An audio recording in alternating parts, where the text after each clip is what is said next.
افسوس کی بات یہ ہے کہ آج مسلمان ماں باپ اپنی لڑکیوں کو دین کا علم حاصل کرنے، دین کا کام کرنے، لوگوں کو اسلام کی دعوت دینے سے رکا رہے ہیں. لیکن اگر وہی لڑکیاں، وہی ان کی بیٹیاں انہیں غیر اسلامی چیزوں کی اجازت مانگتی ہے، جیسے فرینڈز کی برتھ ڈے سیلیبریٹ کرنا، خود کی برتھ ڈے سیلیبریٹ کرنا، فرینڈز کے ساتھ گھومنا پھرنا، کزنز کے ساتھ گھومنا پھرنا، فرینڈز کے ساتھ ہوٹلنگ کرنا، فرینڈز کے ساتھ فارم ہاؤسز پر پارٹیز کرنا، یا ان کے میل کلیگز، میل فرینڈز کے ساتھ گھومنا پھرنا، یا کال سینٹر سے یا ایجوکیشن سینٹر سے بے حجاب ہو کر دیر رات تک، لیٹ نائٹ، جاب کے بعد ڈرائیور کے ساتھ اکیلے آنا، یہ تمام کے تمام چیزیں اگر اولاد اپنے ماں باپ سے اجازت لیتے ہیں، یہ تمام غیر اسلامی چیزوں کی اجازت لیتے ہیں، تو جو ماں باپ اپنی بچیوں کو دین کا علم حاصل کرنے سے رکاتے ہیں، دین کی دعوت و تبلیغ کرنے سے رکاتے ہیں، ان تمام غیر اسلامی کاموں کو رعب سے، فخر سے اجازت دے رہے ہیں.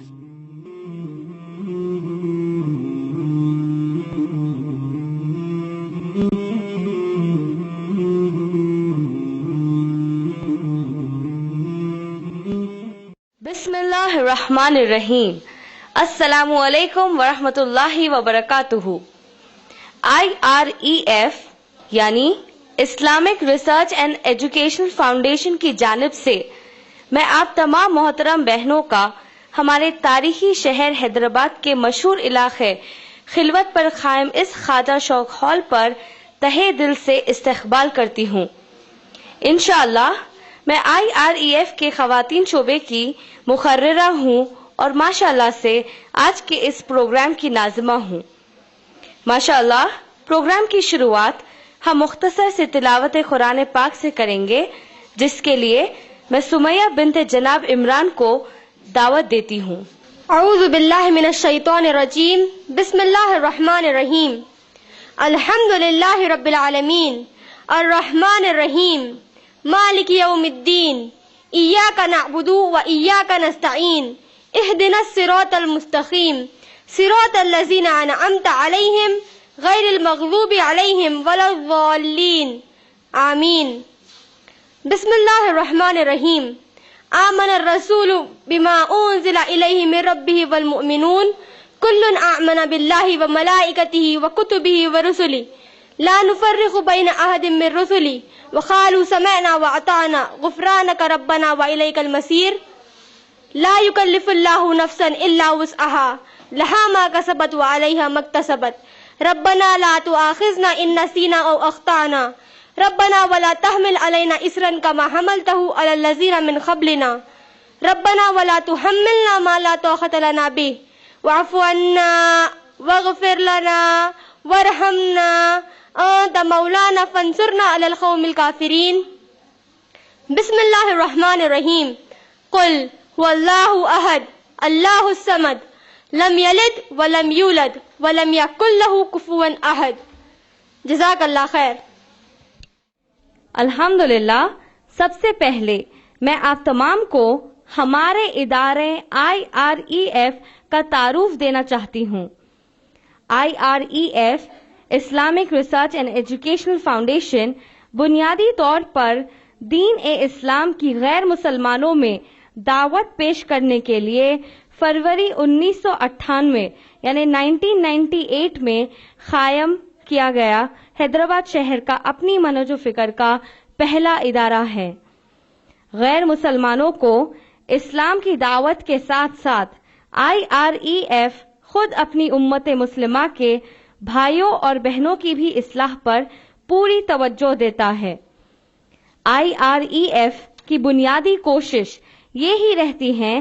کہ تمام انسانوں کو اسلام اسی طرح سمجھائے جس طرح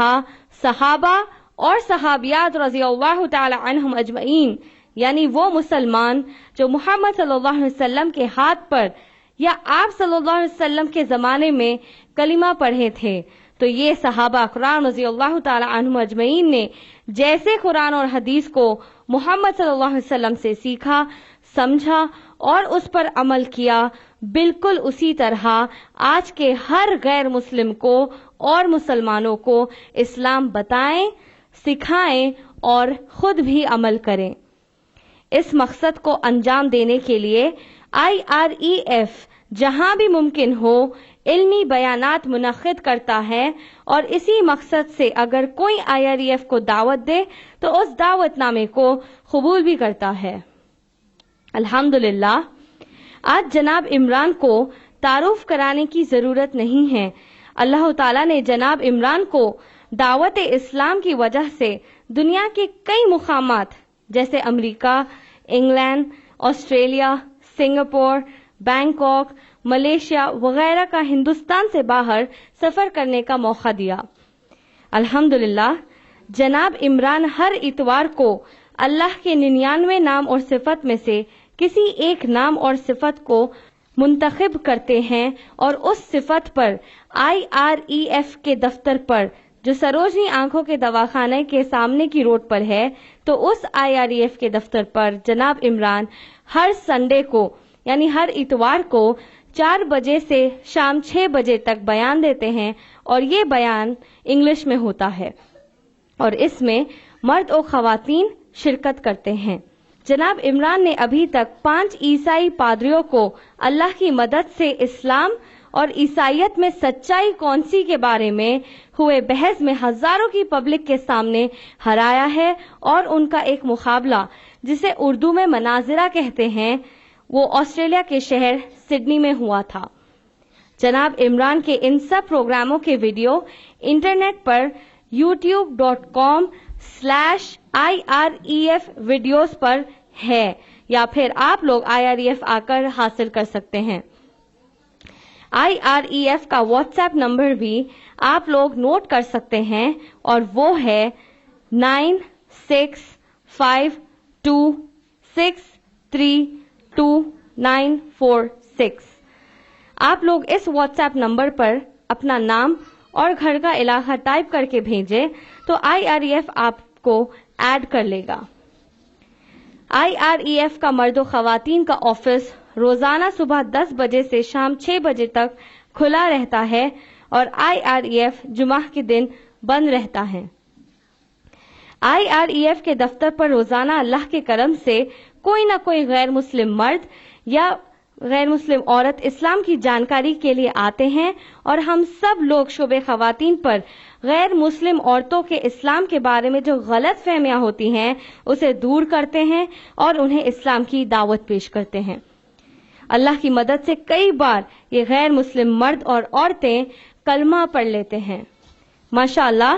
جناب عمران جو IREF کے پریزیڈنٹ ہے، ان کو اللہ نے 2 بیویوں اور 9 بچوں سے نوازا ہے، اور اللہ کے کرم سے یہ دونوں بیویاں اور ان کے تمام بچے ایک دوسرے کے ساتھ بہت ہی خوشحالی سے رہتے ہیں۔ ابھی آپ لوگوں نے سمیہ فاطمہ کو دیکھا۔ سمیہ جناب عمران کی پہلی اہلیہ محترمہ ندا کی سب سے بڑی بیٹی ہیں، اور آج کی اس پروگرام کی اصل مقررہ محترمہ امت المتین جناب عمران کی دوسری اہلیہ ہیں، اور ماشاءاللہ آپ لوگ دیکھ سکتے ہیں کہ اپنی دوسری ماں کے پروگرام میں ہاتھ بٹانے کے لیے خود سمیہ یہاں موجود ہے۔ ماشاءاللہ میں محترمہ امت المتین کا آپ سب کو مختصر تعارف دوں گی، اور پھر ان سے گزارش کروں گی کہ وہ تقریر کا آغاز کرے۔ محترمہ امت المتین BSc جینیٹکس کی طالبہ رہ چکی ہیں، اور 2005 میں انہوں نے جناب عمران سے نکاح کیا۔ محترمہ امت المتین سے نکاح کے بعد اللہ کے فضل و کرم سے IREF کے شعبے خواتین کی شروعات اکتوبر 2005 سے ہوئی، اور شعبے خواتین IREF سبحان اللہ محترمہ امت المتین میں کام کرتا۔ IREF پر آنے والوں میں اکثریت نوجوان لڑکے اور لڑکیوں کی ہوتی ہے جو کالجز میں زیر تعلیم رہتے ہیں یا IT کمپنیوں میں جاب کرتے ہیں، اور اپنے غیر مسلم دوستوں کو اسلام بتانے کی جستجو رکھتے ہیں۔ محترمہ امت المتین کے کئی پروگرامز حیدرآباد کے خواتین کے کالجز پر ہوتے ہیں اور انہوں نے ابھی تک اللہ کے کرم سے حیدرآباد سے باہر بھی کئی مقامات پر پروگرامز کیے ہیں۔ آپ لوگوں کو یہ بتا دوں کہ محترمہ امت المتین کی تقریر ختم ہوتے ہی اٹھ کر نہ چلی جائے، کیونکہ ان کی تقریر کے بعد آپ لوگ عنوان کے مطابق ان سے سوالات پوچھ سکتی ہیں، لیکن تقریر کے بیچ میں کسی کو بھی دخل دینے کی اجازت ہرگز نہیں ہے۔ جزاک اللہ خیر۔ تو آئیے اب میں محترمہ امت المتین سے گزارش کرتی ہوں کہ وہ آج کے موضوع مسلم عورت پیدائش سے موت تک پر تقریر شروع کریں۔ الحمدللہ وحدہ والصلاة والسلام علی من لا نبی بعدہ وعلی آلہ واصحابہ اجمعین۔ اعوذ باللہ من الشیطان الرجیم، بسم اللہ الرحمن الرحیم۔ یا ایہا الناس اتقوا ربکم الذی خلقکم من نفس واحدہ وخلق منها زوجها وبث منہما رجالا کثیرا ونساء واتقوا اللہ الذی تساءلون بہ والارحام ان اللہ کان علیکم رقیبا۔ بسم اللہ الرحمن الرحیم۔ رب اشرح لی صدری ویسر لی امری واحلل عقدۃ من لسانی یفقہوا قولی۔ آج کے اس نشست کی ناظمہ سامعات میں موجود بزرگوں کا اور میری بہنوں کا میں اسلامی طریقے سے استقبال کرتی ہوں۔ السلام علیکم ورحمۃ اللہ وبرکاتہ، جس کا معنی ہے آپ سب پر اللہ سبحانہ تعالی کی سلامتی، رحمتیں اور برکتیں ہوں۔ میری آج کی تقریر کا عنوان ہے مسلم عورت پیدائش سے موت تک۔ میں نے ابھی جس آیت کی تلاوت کی وہ سورہ نساء سورہ نمبر 4 آیت نمبر 1 ہے، اور ماشاءاللہ یہ آیت ان 3 آیات میں سے ایک ہے جو ہمارے پیارے نبی محمد صلی اللہ علیہ وسلم ہر جمعہ کے خطبے میں اور ہر نکاح کے خطبے میں،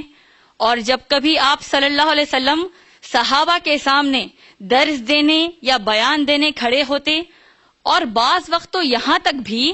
کہ جب آپ صلی اللہ علیہ وسلم کے سامنے کسی صحابی یا صحابیہ کی میت نماز جنازہ کے لیے لائی جاتی، تب بھی آپ صلی اللہ علیہ وسلم ان 3 آیات کی تلاوت کرتے اور موقع کی نزاکت کے مطابق صحابہ کو نصیحتیں فرماتے۔ ان 3 آیات میں سے سورہ نساء سورہ نمبر 4 آیت نمبر 1 کے علاوہ باقی 2 آیات جو آپ صلی اللہ علیہ وسلم پڑھتے وہ تھیں سورہ آل عمران سورہ نمبر 3 آیت نمبر 102 اور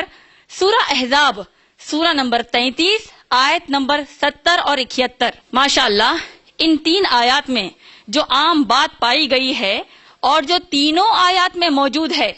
وہ ہے اللہ کی ذات سے ڈرنا۔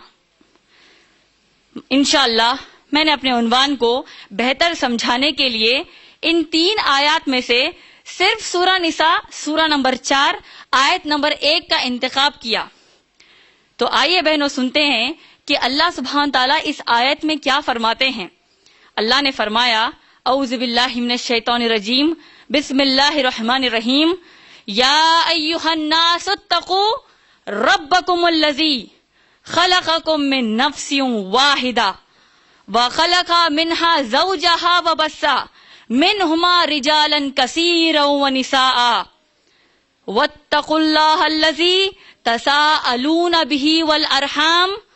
ان اللہ کان علیکم رقیبا۔ اس آیت کا مفہوم یہ ہے، اللہ ہمارے فرماتے ہیں کہ اے انسانوں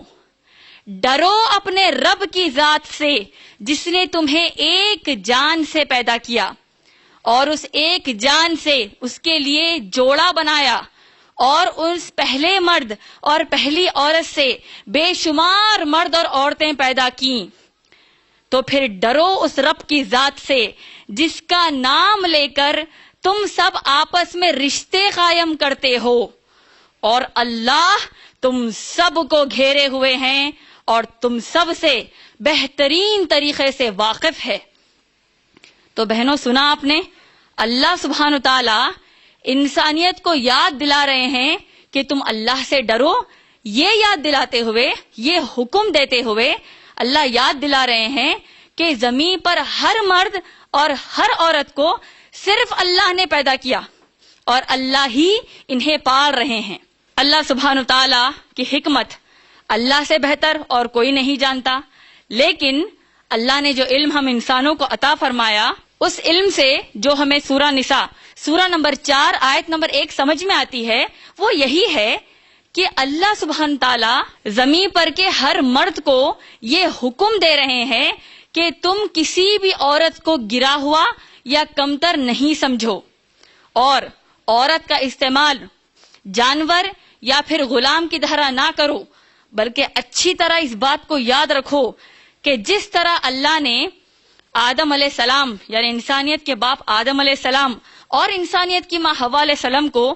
جس طرح اللہ سبحانہ تعالیٰ نے مرد بچے عطا کیے, اسی طرح اللہ نے عورت بیٹیاں بھی عطا کی, اور لڑکی کی پیدائش کو لڑکے کے پیدائش کے مقابلے میں کمتر یا گرا ہوا نہ سمجھے. اور بالکل اسی طرح اللہ سبحانہ تعالیٰ انسانیت میں آدم علیہ السلام کے قیامت تک پیدا ہونے والی بیٹیوں کو یہ نصیحت دی, یہ حکم دیا کہ تم لوگ بھی اللہ کی ذات سے ڈرو, اور اپنے آپ کو یعنی مسلمان عورتوں کو, تمام دنیا کی عورتوں کو یہ نصیحت, یہ حکم دیا گیا ہے کہ تم لوگ آدم علیہ السلام سے لے کر قیامت تک پیدا ہونے والے اللہ کے بندوں سے تم اپنے آپ کو ان سے بہتر نہ گرا ہوا سمجھو. مختصر میں یہ کہ اللہ سبحانہ تعالیٰ ہم کو سورہ نساء سورہ نمبر 4 آیت نمبر 1 میں یہ حکم دے رہے ہیں کہ کوئی مرد کسی عورت پر یا کوئی بھی عورت کسی مرد پر ظلم نہ کریں. اور سورہ نساء سورہ نمبر 4 آیت نمبر 1 کے آخری حصے میں اللہ نے مخصوص طور پر کہا کہ اللہ کی ذات سے ڈرو جس کا نام لے کر تم لوگ آپس میں رشتے قائم کرتے ہو. اس سے مراد یہ ہوا کہ اللہ سبحانہ تعالیٰ ہم سے کیا فرماتے ہیں سورہ نساء آیت نمبر 1 میں کہ جب کبھی کوئی مسلمان مرد کسی مسلمان عورت سے نکاح کرنے کے بعد قریب آتے ہیں تو پھر دولہا اور دلہن کے ماں باپ, ان کے تمام رشتہ دار اور معاشرے کے لوگ ان کے اس قریب آنے پر اعتراض نہیں کرتے بلکہ خوشیاں مناتے ہیں, کیونکہ انہوں نے اپنے آپ کو شوہر اور بیوی کہہ کر رشتے کا نام دیا, اور ان کو شوہر اور بیوی بننے کے لیے اللہ کے نام کی دہائی دینی پڑی, اور اس دہائی کو 2 گواہوں کی موجودگی میں نکاح کی تقریب میں انجام دینا پڑا. میری ان باتوں کو اگر ہم واضح طور پر کھل کر سمجھیں تو یہ وہی بات ہوگی کہ صرف اللہ کا نام لینے کی وجہ سے کوئی بھی لڑکی اپنے پیدا کرنے والے ماں باپ, اپنے بھائی بہن اور اپنے ماں باپ کے تمام رشتہ داروں کو چھوڑ کر ایک اجنبی مرد کے حوالے اسی لیے کر دیتی ہے کیونکہ اس مرد نے, اس کے ہونے والے شوہر نے اس کو اللہ کا نام لے کر یقین دلایا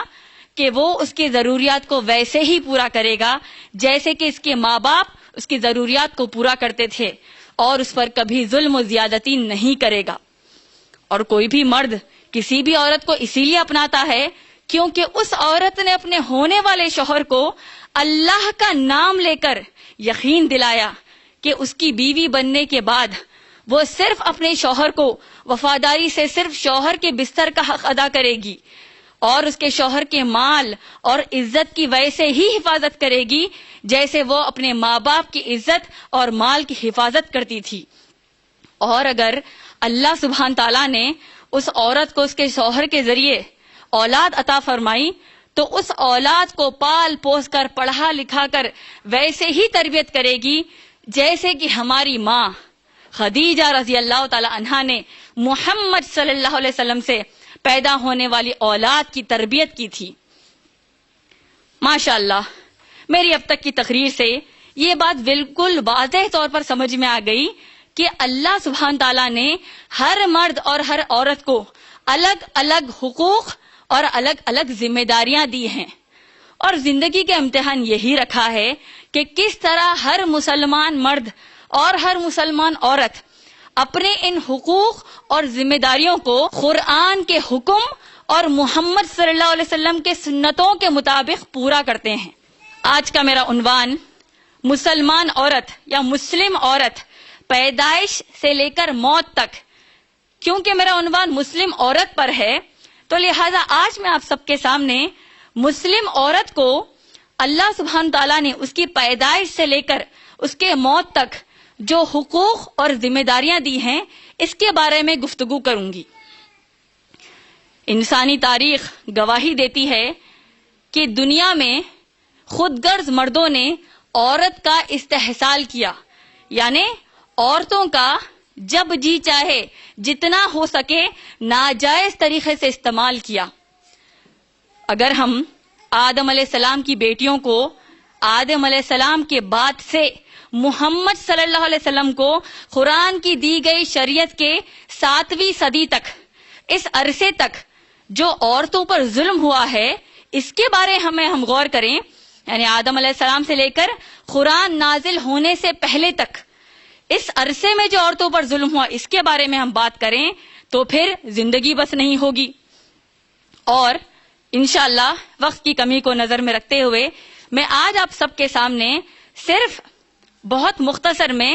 صرف 7ویں صدی 7th سینچری 7ویں صدی کے اس زمانے کے سپر پاور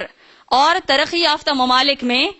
بتاؤں گی کہ کیسے اس زمانے میں، یعنی اس زمانے کے سپر پاور اور ترقی یافتہ ممالک میں عورتوں کی جو بدحالی تھی یہ ایک جھلک میں بتاتے ہوئے انشاءاللہ آگے بڑھ جاؤں گی۔ اردو اخبار منصف کے صفحہ نمبر 4 بتاریخ 18 اگست 2015 عیسوی بروز سہشنبہ یعنی بروز منگل کو ایک خبر شائع ہوئی جس میں KR سرینیواسن نے ان کا بنگلورو مرر اخبار نامی اخبار کے 10 فروری 2009 عیسوی کا مضمون کا حوالہ دیا گیا۔ اس آرٹیکل میں، اس مضمون میں KR سرینیواسن کہتے ہیں کہ 7ویں صدی کے ہندوستان میں بے شمار علاقوں میں ایسی مندریں تعمیر کی گئیں جس میں ننگی دیو اور دیوتاؤں کی مورتیاں رکھی جاتی، اور 7ویں صدی کے ہندوستان میں مرد جو اونچی ذات والے مرد ہوتے وہ نچلی ذات والی عورتوں کو جسم پر پورے کپڑے پہننے نہیں دیتے تھے، اور 7ویں صدی کے ہندوستان میں بے شمار مدھوشالائیں قائم تھی جہاں پر کنواری لڑکیوں کو دیو کے پتھروں کے ساتھ دیوداسی بنا کر چھوڑ دیا جاتا، اور جہاں عورت کے جسم کا کاروبار عروج پر تھا، اور جہاں عورت کا شراب پینا، عورت کا مردوں کے سامنے، وحشی مردوں کے سامنے ناچنا گانا بڑا عام تھا۔ بالکل ایسے ہی حالات 7ویں صدی کی چین کی تہذیب کا تھا، یعنی چائنیز سیویلائزیشن کا تھا، اور چائنا میں تو عورتوں پر ایسا ظلم ہوتا کہ عورتوں کے پاؤں کو، ان کے پیروں کو اس قدر خراب کر دیا جاتا، کس دیا جاتا کہ وہ مرد کے رفتار سے ان کے برابر چل پھر نہ سکے۔ بالکل ایسے ہی حالات روم، یونان اور فارس یعنی رومن، گریک اور پرشین سیویلائزیشنز کے یعنی تہذیبوں کے تھے، جو 7ویں صدی میں ان کی ترقی اور ان کی مشہور، یہ جو اتنے مشہور تھے، اس کا بڑا بول بالا تھا۔ تو ان تہذیبوں میں عورتوں کی کیا حالت تھی؟ اگر مرد کوئی جرم کرتا تو اس مرد کی، اس شوہر کی بیوی کو اس کی سزا کئی بار سنا دی جاتی، اور اگر کوئی جرم مرد بھی کرے اور وہی جرم عورت کرے تو مرد کو کئی بار باعزت بری کر دیتے، لیکن عورت کو قتل کی سزا سنا دی جاتی۔ یہی حال، بلکہ اس سے بدترین حال مکے شہر کا، شہر مکہ اور اطراف و اکناف کے عرب علاقوں کا تھا، جہاں پر جاہل عرب اپنی بچیوں کو پیدا ہونے کے بعد زندہ دفن کر دیتے، جہاں بے حیا مرد اپنی بیویوں کو بچے پیدا کرنے کے خاطر دوسرے مردوں کے پاس چھوڑتے، اور جہاں عورتوں کے جسم کا کاروبار تھا اور عورتوں کے اس کاروبار کی کمائی خود مرد کھاتے. ایسے گھنونے، ایسے بے حیا، ایسے بے شرم اور ایسے غیر انسانی حالات جو صرف عرب علاقے کے نہیں تھے بلکہ ساری دنیا کے ایسے ہی حالات تھے. تو اللہ سبحانہ تعالیٰ نے صنف نازک یعنی آدم علیہ السلام کی بیٹیوں کے حقوق اور ذمہ داریوں کی تعلیم و تربیت کرنے اور عورت کی پیدائش سے لے کر اس کی موت تک اس کی جان، اس کا مال، اس کی عزت کی حفاظت کے لیے اللہ سبحانہ تعالیٰ نے کائنات کی سب سے اعلیٰ مقام پر اور کائنات کے سب سے محبوب بندے محمد صلی اللہ علیہ وسلم کو اس قرآن کی شریعت قائم کرنے تمام انسانوں کا رسول بنا کر بھیجا. تو انشاءاللہ آگے بڑھتے ہوئے دیکھتے ہیں کہ اللہ سبحانہ تعالیٰ نے ایک مسلمان عورت یعنی ایک عورت کی پیدائش کے تعلق سے ہم کو کیا تعلیم دی ہے. اللہ سبحانہ تعالیٰ نے ان قاتلوں کے حشر کا ذکر قرآن مجید میں کیا. کس کا؟ ان قاتلوں کا ذکر کیا جو اپنی بیٹیوں کو زندہ دفن کر دیتے. چونکہ اس وقت سکیننگ کے ذریعے پتہ نہیں لگایا جا سکتا تھا کہ حاملہ عورت، پریگننٹ عورت کے پیٹ میں لڑکا ہے یا لڑکی، تو لہذا جاہل باپ، عرب باپ اور خاندان کے دوسرے جاہل لڑکی کے پیدا ہونے کے بعد اس کو بے رحمی سے زندہ دفن کر دیتے تھے. اور آج کے زمانے میں سائنس کی ترقی کا غلط ناجائز فائدہ اٹھاتے ہوئے سکیننگ سے جب پتہ لگایا جا رہا ہے کہ ماں کے پیٹ میں بچی پیدا ہونے سے پہلے لڑکا یا لڑکی ہے یا نہیں، جب معلوم ہو رہا ہے تو اس لڑکی کو مار دیا جا رہا ہے اور اسے مرڈر کہنے کے بجائے ابارشن کہہ رہے ہیں. افسوس کی بات یہ ہے کہ ہمارے خود کے ملک ہندوستان فیمیل فیٹیسائڈ یعنی بچوں کو اپنے ماں کے پیٹ میں ان کے پیدا ہونے سے پہلے قتل کرنا، یہ دنیا کے تمام ممالک میں ہندوستان سہر فہرست ہے. تو اللہ سبحانہ تعالیٰ اس زمانے اور اس زمانے کے قاتلوں کے حشر کا اعلان سورہ تکویر سورہ نمبر 81 آیت نمبر 8 سے 9 میں کرتے ہیں. کیا فرمایا اللہ نے؟ اعوذ باللہ من الشیطان الرجیم، بسم اللہ الرحمن الرحیم. وَإِذَا الْمَوْءُودَةُ سُئِلَتْ بِأَيِّ ذَنبٍ قُتِلَتْ. اللہ نے فرمایا کہ جب اس معصوم لڑکی سے پوچھا جائے گا کہ کس جرم کے لیے تجھے مار دیا گیا تھا. اس آیت کا خوف ہم پر تب طاری ہوگا جب ہم سورہ تکویر سورہ نمبر 81 آیت نمبر 1 سے پڑھتے آئیں گے. جیسا کہ اللہ سبحانہ تعالیٰ نے آیت نمبر 1 سے قیامت کے گھڑی کی ہولناکیوں کا ذکر کیا. کیا فرمایا اللہ نے؟ مثلاً آسمان پھٹ جائے گا، تارے ٹوٹ جائیں گے، زمین ہلا کر رکھ دی جائے گی اور سورج بجھا دیا جائے گا. معصوم بچیوں سے پوچھا جائے گا کہ کس جرم کے لیے تجھے مار دیا گیا تھا. اور اس کے بعد کی آیت میں اللہ کہتے ہیں کہ جب اعمال نامے کھول دیے جائیں گے اور دہکتی بھڑکتی دوزخ کی آگ سامنے لائی جائے گی. اسی طریقے سے اللہ سبحانہ تعالیٰ نے قرآن مجید میں سورہ نحل سورہ نمبر 16 آیت نمبر 58 اور 59 میں اس باپ پر لعنت بھیجی جو اپنی بچی کی پیدائش پر افسوس کرتا ہے. سلیمان علیہ السلام اور عیسیٰ علیہ السلام، ان سب کی پائی جانے والی تعلیمات میں ہم کو کوئی ایسا جملہ نہیں ملتا جہاں پر یہ کہا گیا ہے کہ لڑکیوں کا علم حاصل کرنا فرض ہے. سبحان اللہ، ہمارے نبی محمد صلی اللہ علیہ وسلم دنیا کی واحد سب سے پہلے مذہبی رہنما ہیں جنہوں نے اعلان کیا کہ بچیوں کا، مسلمان عورتوں کا علم حاصل کرنا فرض ہے، جس کا ذکر حدیث کی کتاب ابن ماجہ جلد نمبر 1 حدیث نمبر 224 میں آئی ہے. اور آپ لوگ غور کیجئے کہ اللہ کے نبی محمد صلی اللہ علیہ وسلم نے عورتوں کو نہ صرف علم حاصل کرنے کی اجازت دی ہے بلکہ علم حاصل کرنا فرض قرار کر دیا ہے. اگر ہم صحیح بخاری پڑھتے ہیں، یہ صحیح بخاری کی جلد ہے، اس کے باب نمبر 1 جملہ نمبر 101 میں ایک بڑا پیارا واقعہ آیا ہے جہاں پر ہماری صحابیات جو فیمیل کمپینین سے محمد صلی اللہ علیہ وسلم کی، ہماری صحابیات رضی اللہ تعالیٰ عنہم اجمعین اللہ کے نبی محمد صلی اللہ علیہ وسلم کے پاس گئیں اور گزارش کی، درخواست کی کہ ہمارے نبی محمد صلی اللہ علیہ وسلم آپ ماشاءاللہ تقریباً ہر وقت مردوں کے ساتھ ہوتے ہیں، کیوں نہ آپ مخصوص ایک دن ہفتے کا ہم عورتوں کے لیے، ہم صحابیات کے لیے مقرر کریں تاکہ ہم آپ سے علم حاصل کریں. اور سبحان اللہ، ہمارے نبی محمد صلی اللہ علیہ وسلم نے اس بات کی اجازت دی اور ہفتے میں ایک دن مکمل صحابیات کو علم سکھاتے تھے. اسلام کی سب سے بڑی خوبی یہ ہے کہ جہاں اسلام نے بچی کے ضروریات، جس میں بچی کا کھانا پینا، لڑکی کے پہننے کے کپڑے، لڑکی کے رہنے کا گھر، لڑکی کی تعلیم، لڑکی کا خود کی تربیت، اولاد کی تربیت میں لڑکی کے اخلاق کی تربیت، ان سب کے سب ذمہ داریوں کو اللہ نے لڑکی کے پیدا کرنے والے ماں پر نہیں بلکہ لڑکی کے پیدا کرنے والے باپ پر ڈالی ہے. یہاں تک کہ لڑکی کے باپ کو حکم دیا گیا کہ وہ اپنی لڑکی کا ایک نیک مسلمان سے نکاح کروا دے.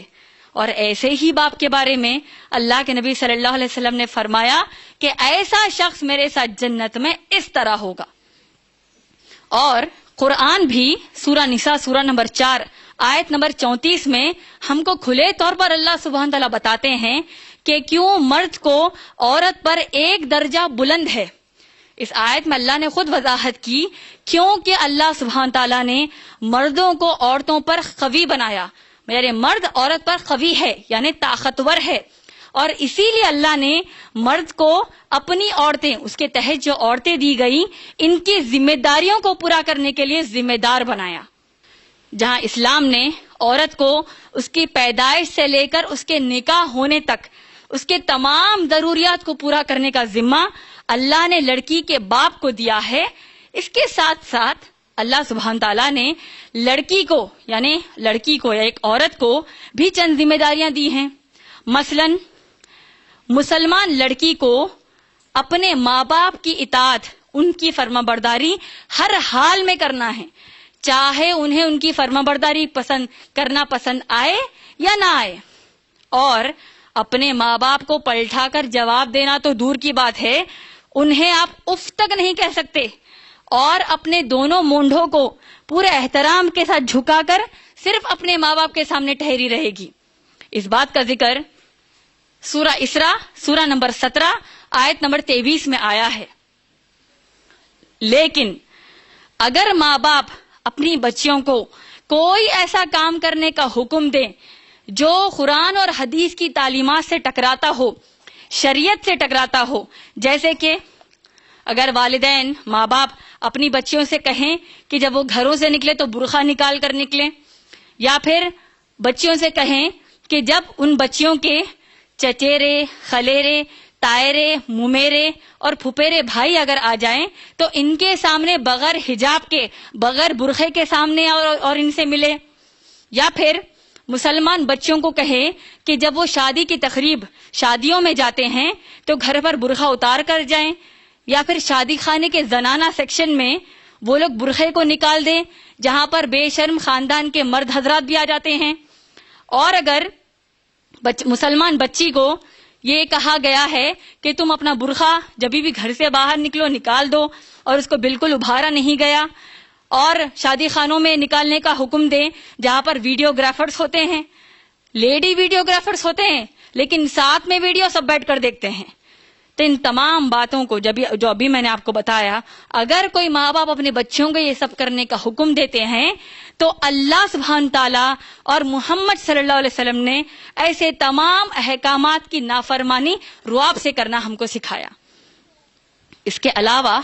اگر کوئی ایسے بے حیا مسلم ماں باپ ہے جو اپنی بیٹیوں کو اسکول اور کالج کے اسٹیج پر بے حجاب ہو کر ماڈلنگ کرنے کو کہے، یا پھر آوارہ فلم ایکٹرز کی طرح ناچنے گانے کا حکم دے، تو ایسے ماں باپ کے حکم کی نافرمانی کی جائے گی. اور اگر ماں باپ اپنی بچوں کو ان کے ساتھ بیٹھ کر پاکستانی ٹی وی سیریل زندگی چینل پر دیکھنے کو کہیں جس میں بے شرم پاکستانی مسلمان ایسی کہانیاں عام کر رہے ہیں جو ڈائریکٹ اسلام کی شریعت سے ٹکراتے ہوں، تو ایسے ماں باپ کے حکم کی نافرمانی کی جائے گی۔ اگر ماں باپ اپنی بچیوں کو اپنے ساتھ گھروں میں بیٹھ کر موویز دیکھنے کا حکم دیں یا پھر باہر تھیٹر چل کر موویز دیکھنے کا حکم دیں تو ایسے ماں باپ کے حکم کی نافرمانی کی جائے گی۔ اگر ماں باپ اپنی بچیوں کو اعلیٰ تعلیم، ہائر ایجوکیشن حاصل کرنے اپنے سے دور رہ کر اکیلے، بغیر کسی کفیل، بغیر کسی ولی کے اکیلے پڑھنے کا حکم دیں تو ایسے ماں باپ کے حکم کی نافرمانی کی جائے گی۔ اور اگر ماں باپ آپ کو اپنی خود کی شادی میں مانجے، سانچخ جیسے رسومات کرنے کا حکم دیں، ایسے ماں باپ کے حکم کی نافرمانی کی جائے گی۔ افسوس کی بات یہ ہے کہ آج مسلمان ماں باپ اپنی لڑکیوں کو دین کا علم حاصل کرنے، دین کا کام کرنے، لوگوں کو اسلام کی دعوت دینے سے رکا رہے ہیں۔ لیکن اگر وہی لڑکیاں، وہی ان کی بیٹیاں انہیں غیر اسلامی چیزوں کی اجازت مانگتی ہے، جیسے فرینڈز کی برتھ ڈے سیلیبریٹ کرنا، خود کی برتھ ڈے سیلیبریٹ کرنا، فرینڈز کے ساتھ گھومنا پھرنا، کزنز کے ساتھ گھومنا پھرنا، فرینڈز کے ساتھ ہوٹلنگ کرنا، فرینڈز کے ساتھ فارم ہاؤسز پر پارٹیز کرنا، یا ان کے میل کلیگز، میل فرینڈز کے ساتھ گھومنا پھرنا، یا کال سینٹر سے یا ایجوکیشن سینٹر سے بے حجاب ہو کر دیر رات تک، لیٹ نائٹ، جاب کے بعد ڈرائیور کے ساتھ اکیلے آنا، یہ تمام کے تمام چیزیں اگر اولاد اپنے ماں باپ سے اجازت لیتے ہیں، یہ تمام غیر اسلامی چیزوں کی اجازت لیتے ہیں، تو جو ماں باپ اپنی بچیوں کو دین کا علم حاصل کرنے سے رکاتے ہیں، دین کی دعوت و تبلیغ کرنے سے رکاتے ہیں، ان تمام غیر اسلامی کاموں کو رعب سے، فخر سے اجازت دے رہے ہیں۔ مختصر میں یہ کہ اسلام نے جس طرح مسلم باپ کو اپنی بیٹی کے تمام ضروریات پورا کرنے کی ذمہ داری دی ہے، اسی طرح مسلم لڑکیوں کو یہ حکم دیا کہ وہ اپنے ماں باپ کی فرما برداری کریں جب تک کہ وہ کوئی ایسا حکم نہ دے جو قرآن یا حدیث کی شریعت سے ٹکراتا ہو۔ اب آگے بڑھتے ہوئے دیکھتے ہیں کہ اسلام میں مسلمان عورت کے نکاح کے تعلق سے کیا احکامات، کیا تعلیم ہم کو ملتی ہے۔ اللہ سبحانہ تعالیٰ نے سورہ بقرہ، سورہ نمبر 2، آیت نمبر 2 سے 21 میں فرمایا کہ کوئی مسلمان لڑکی مسلمان لڑکے کے علاوہ کسی بھی مذہب کے ماننے والے لڑکے سے شادی نہیں کر سکتی، چاہے اسے وہ غیر مسلم لڑکا کتنا بھی پسند کیوں نہ ہو۔ اور اگر کوئی مسلم لڑکی کسی غیر مسلم لڑکے سے شادی کر لیتی ہے بغیر نکاح کے سنت طریقے کے، تو پھر اسلامی شریعت کے حساب سے اسے زنا کاری اور حرام کاری کہا جائے گا۔ اللہ سبحانہ تعالیٰ نے قرآن مجید میں وہ ننیالی اور ددیالے رشتہ داروں کے نام بتائے جس سے عورت نکاح نہیں کر سکتی۔ جیسے اللہ نے بتایا اس آیت میں کہ لڑکی اپنے سگے ماما، سگے چاچا، سسرے، سگے بھائی، سگے بھتیجے، سگے بھانجے سے شادی نہیں کر سکتی، نکاح نہیں کر سکتی۔ اس کے علاوہ وہ ایک وقت میں 2 شوہر نہیں رکھ سکتی، یعنی کسی کے نکاح میں موجود رہتے ہوئے کسی اور سے نکاح نہیں کر سکتی۔ اور نہ مسلمان عورت اپنے سگے بہن بھائی سے نکاح کر سکتی ہے جب تک کہ اس کی سگی بہن اس بہن بھائی کے نکاح میں موجود ہو، اور نہ وہ اپنے سگے خالو یا پھوپھا سے نکاح کر سکتی ہے جب تک کہ اس کی سگی خالہ اور سگی پھوپھی ان کے نکاح میں موجود ہو۔ اور عورت، مسلمان عورت اپنے سوتیلے بھائی یا سوتیلے باپ سے نکاح نہیں کر سکتی، اور عورت اپنے دودھ بھائی سے بھی نکاح نہیں کر سکتی۔ اس بات سے وضاحت ہو گئی کہ نکاح کس سے نہیں کیا جا سکتا۔ اور اسلام میں ولی کے بغیر مسلم لڑکی کا نکاح نہیں ہو سکتا، اور ولی اسلام میں قرآن کی کسی بھی آیت اور محمد صلی اللہ علیہ وسلم کی کسی بھی حدیث میں صرف باپ یا بھائی کو نہیں کہا گیا، بلکہ علماء دین نے قرآن اور حدیث کی تعلیم کی روشنی میں یہ بتایا کہ ولی کہتے کس کو ہیں؟ ولی وہ مرد ہے جس نے لڑکی کو پیدا کیا اور لڑکی کو پال پوس کر بڑا کیا۔ تو لہذا اسلامی شریعت کے مطابق لڑکی کے شادی کے مسئلے پر، نکاح کے مسئلے پر سب سے افضل ولی لڑکی کا سگا باپ مانا جائے گا، اور اس کے بعد لڑکی کے ددیالی رشتہ داروں میں قریب ترین ددیالی رشتہ دار جیسے لڑکی کا سگا بڑا بھائی، سگے چاچا اور سگے تایا، یہ لڑکی کے ولی رہیں گے نکاح کی وقت. اور اگر اسلامی شریعت کے مطابق اگر ولی نکاح کے لیے لڑکی کے